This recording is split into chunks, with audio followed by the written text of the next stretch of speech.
Monday ആയിട്ട് സെറയ്ക്കിന്ന് സ്കൂളിൽ പോകാൻ പറ്റിയില്ല. വേറൊന്നുമല്ല, സെറയ്ക്ക് ചെറിയ ചുമയും കാര്യങ്ങളും ഉണ്ടായിരുന്നു. അപ്പം ഞാൻ കരുതി ഇന്ന് സെറ ഒന്ന് റെസ്റ്റ് എടുക്കട്ടെ.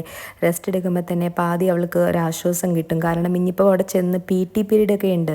അപ്പോൾ ഓടി ചാടി കളിച്ചിട്ടുണ്ടെങ്കിൽ കൂടുമല്ലോ. അപ്പം ഞാനും ഉറക്കം എണീറ്റ് വരുമായിരുന്നു. എനിക്ക് നല്ല ക്ഷീണമായിരുന്നു. ഇന്ന് നമ്മളുടെ എല്ലാ ലേഡീസിനും എല്ലാ മാസവും ഉള്ള ആ ഒരു എന്താ പറയുന്നത്, ഒരു നല്ല ദിവസമെന്ന് പറയാൻ പറ്റുമോ അല്ലെങ്കിൽ ചീത്ത ദിവസം എന്ന് പറയാൻ പറ്റുമോ എന്ന് ചോദിച്ചിട്ടുണ്ടെങ്കിൽ, ഒരു കണക്കിന് നോക്കിയാൽ നല്ല ദിവസം, മറ്റൊരു തലത്തിൽ നോക്കിയിട്ടുണ്ടെങ്കിൽ അത് ഏറ്റവും ഒരു നരകം പിടിച്ചൊരു ദിവസമാണല്ലോ. പീരീഡ്സാണ് എനിക്കിന്ന്. അതുകൊണ്ടിട്ടേ എനിക്ക് നല്ല ക്ഷീണമുണ്ട്. അപ്പം ഞാൻ ഏകദേശം കിടന്നുപോയി ഈവ പോയി കഴിഞ്ഞിട്ട്. എനിക്കിന്ന് ഇപ്രാവശ്യം എന്തോ ഭയങ്കര ഒരു ടയേർഡാണ് ഞാൻ. കാരണം ഇന്നലെയൊക്കെ കുറച്ച് ലേറ്റായിട്ടാണ് ഞാൻ കിടന്നത്. അതുകൊണ്ടിട്ടൊക്കെയാണെന്ന് തോന്നുന്നു. അപ്പം ഞാൻ പാത്രം സാധാരണ അങ്ങനെ സിങ്കിലിടാറില്ല. അവർ പോയ ഉടനെ വന്ന് കഴുകാറുണ്ട്. എന്നിരുന്നാലും ഇന്നിപ്പോൾ വയ്യാതിരുന്നുകൊണ്ട്, വയ്യെങ്കിൽ നമ്മൾ കുറച്ച് റെസ്റ്റ് എടുക്കുക കേട്ടോ. നമ്മൾ സിസ്റ്റമാറ്റിക്കായിട്ട് നമ്മൾ അത് ചെയ്യണമെന്ന് വാശി പിടിക്കേണ്ട കാര്യമൊന്നുമില്ലല്ലോ. നമ്മുടെ കയ്യിലിരിക്കുന്ന കാര്യങ്ങളല്ലേ. നമ്മൾക്ക് റെസ്റ്റ് എടുക്കണമെങ്കിൽ റെസ്റ്റ് എടുക്കുക, അല്ലാതെ അത് ചെയ്തേ പറ്റൂ. ഞാൻ അങ്ങനെയാണ് കേട്ടോ. എനിക്ക് വയ്യെങ്കിൽ ഞാൻ കിടക്കും, അത്രയേ ഉള്ളൂ. എന്നാലും എനിക്ക് സിങ്കിൽ പാത്രം കിടന്ന് കാണുമ്പോൾ ഒരു വിഷമം തോന്നിയോണ്ടിട്ടാണ് ഞാനിപ്പോൾ വന്നത് കഴുകി വെച്ചത്. കാരണം എനിക്ക് കുറച്ച് അത്യാവശ്യം ബാങ്കിലൊന്ന് പോകണം. പിന്നെ ഇന്ന് വീട്ടിലുള്ള എല്ലാ ഐറ്റംസും, ഗ്രോസറീസും അതുപോലെ തന്നെ ഫ്രോസൺസും എല്ലാം സ്റ്റോക്ക് ഔട്ടായി. മാസം 8-ാം തീയതി 9-ാം തീയതി ആയല്ലോ. കഴിഞ്ഞ മാസം ഏകദേശം എനിക്ക് തോന്നുന്നു 11-ാം തീയതിയാണ് എല്ലാം പർച്ചേസ് ചെയ്തത്. അത് ഏകദേശം ഈ ഒരു ദിവസം ആകുമ്പോഴേക്കും എല്ലാം തീരും. 8-ാം തീയതി ആയപ്പോഴേക്കും, 8-ാം തീയതി അല്ല, ആക്ച്വലി ഒരു 6-ാം തീയതി ആയപ്പോൾ എല്ലാം തീർന്നു. ബാക്കി ഞാനിങ്ങനെ ഇന്നലെ മിനിയാന്നൊക്കെ ഞാൻ സോയാ ചങ്ക്സും പിന്നെ അതുപോലെ തന്നെ ടൊമാറ്റോയും കാര്യങ്ങളൊക്കെ ഉണ്ട്, സാമ്പാർ അങ്ങനെയൊക്കെ വെച്ചൊക്കെ ഒന്ന് അഡ്ജസ്റ്റ് ചെയ്തു പിള്ളേർക്ക്. എന്നാൽ ഇനിയിപ്പോൾ അങ്ങനെ അഡ്ജസ്റ്റ് ചെയ്തിട്ടുണ്ടെങ്കിൽ അത് ശരിയാവത്തില്ല. എല്ലാം വാങ്ങിയേ പറ്റൂ. അങ്ങനെ എല്ലാ പാത്രം കഴുകിയൊക്കെ കഴിഞ്ഞ് ഞാൻ വർക്ക് ഏരിയയിലോട്ട് കൊണ്ടുവന്ന് വെച്ചു.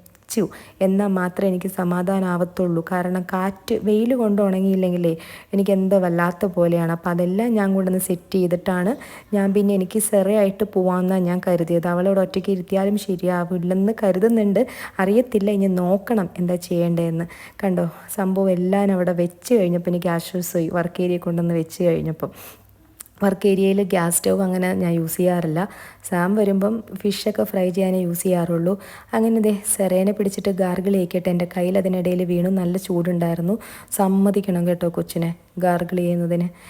പിന്നെ എന്തോ മറ്റേ ഹോം ഡെലിവറി വന്നു. അപ്പം ഞാനത് കളക്ട് ചെയ്യാൻ പോകുമായിരുന്നു. അവൾക്ക് ഗാർഗിൾ ചെയ്യുന്ന കളിച്ച് ചിരിച്ചൊക്കെ അവൾ ചെയ്യത്തുള്ളൂ.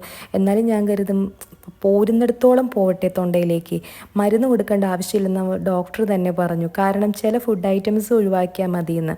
ഈ മറ്റേ ക്രീം ബിസ്ക്കറ്റ്സും സോസും കാര്യങ്ങളൊക്കെ. ഇതിൽ സോസ് ആൾ കഴിച്ചിട്ടില്ല. പക്ഷേ ഓറിയോൻ്റെ ബിസ്ക്കറ്റ് കുറച്ച് ദിവസമായിട്ട് കണ്ടിന്യൂസ്ലി ആൾ കഴിക്കുന്നുണ്ട് കേട്ടോ.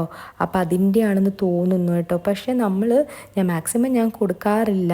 എന്നാൽ തന്നെ ഇടയ്ക്ക് നമ്മൾ വാങ്ങിച്ചു കൊടുക്കും. അമ്മമാരങ്ങനെയല്ലേ, പിള്ളേർ ചോദിക്കുമ്പം കൊടുക്കും. പക്ഷെ അത് പണി കിട്ടും എന്നുള്ളത് അറിയാം. എന്നിരുന്നാലും ചില സമയത്ത് നമ്മളുടെ കയ്യിൽ നിന്ന് വിട്ടുപോകും. അപ്പം ഞാനപ്പോൾ ഇങ്ങനത്തെ ചില എന്താ പറയുക റെമഡീസൊക്കെ യൂസ് ചെയ്യുന്നത് ഇപ്പം പിടിച്ച് നിൽക്കുന്നുണ്ട്. വെറുതെ മരുന്ന് കൊടുത്ത് കൊച്ചിനെ തളർത്തേണ്ട കാര്യമില്ല എന്നാണ് ഞാനും വിശ്വസിക്കുന്നത്. അപ്പം അവൾ ഏകദേശം ഗാർഗിളിലൊക്കെ ഓക്കെയാണ് കേട്ടോ. ഇപ്പം അത് ചെയ്യാൻ വലിയ കുഴപ്പമൊന്നും ഉണ്ടാവാറില്ല. ഗാർഗിൾ ചെയ്തിട്ടുണ്ടെങ്കിൽ തന്നെ പകുതി അസുഖം പോവും. ഞാനൊരു ഗെറ്റ് റെഡി വിത്ത് മീ ചെയ്തിട്ടുണ്ടായിരുന്നു.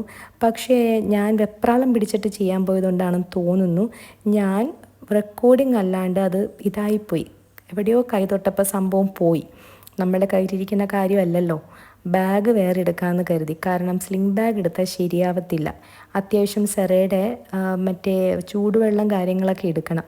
അപ്പം ഞാൻ ബാഗ് ഒരെണ്ണം ചൂസ് ചെയ്യുന്നതാണ് കേട്ടോ. ബാഗൊക്കെ എല്ലാം ഓർഗനൈസ് ചെയ്ത് വെക്കണം.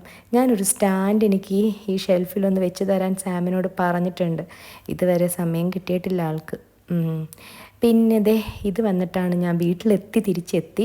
വാങ്ങിച്ച ഗ്രോസറീസ് ഇതാണ്. ചിക്കനും കാര്യങ്ങളും എല്ലാം വാങ്ങിച്ചു. പിന്നെ ഞാൻ ചില്ലി ചിക്കൻ വാങ്ങിച്ചായിരുന്നു. അപ്പോൾ അത് ഞാൻ ഫ്രൈ ചെയ്യാമെന്ന് കരുതി. പിന്നെ കൂടുതൽ പണിക്ക് നിൽക്കണ്ടല്ലോ. പിന്നെ ഇത്രയാണ് ഈ മാസത്തെ ആ പാക്കറ്റ് ഐറ്റംസും. ഇതിലെല്ലാനും ഉണ്ട് കേട്ടോ. ഗ്രോസറീസും എല്ലാനും ഉണ്ട്. അപ്പോൾ ഏകദേശം കുറേ ദിവസത്തേക്ക് ഇത് റണ്ണായിക്കോളും. പിന്നെ പാക്കറ്റ് ഐറ്റംസൊക്കെ ഒരു മാസത്തേക്കുള്ളതുണ്ട്. വെജിറ്റബിൾസ് ഒന്നും ഒരു മാസം വരുമെന്ന് നമുക്കൊരിക്കലും വെക്കാൻ പറ്റത്തില്ല. എന്നാലും ഒരു 2 ആഴ്ച 3 ആഴ്ച അടുപ്പിച്ചൊക്കെ ഞാനത് സ്റ്റോർ ചെയ്യാറുണ്ട്. വലിയ പ്രശ്നമൊന്നുമില്ല. എല്ലാ വെജിറ്റബിൾസും ഓരോന്ന് സോർട്ട് ഔട്ട് ചെയ്തിട്ട് അത് റാപ്പ് ചെയ്ത് വെക്കും ന്യൂസ് പേപ്പറിൽ റാപ്പ് ചെയ്ത് വെച്ചിട്ടുണ്ടെങ്കിൽ എന്നിട്ട് താഴെ നമ്മളുടെ ഫ്രിഡ്ജിൻ്റെ താഴെ വെജിറ്റബിൾ ബോക്സിൽ വെച്ചിട്ടുണ്ടെങ്കിൽ ആ സംഭവം ഇരുന്നോളും, ഒരു പ്രശ്നവും ഇല്ല.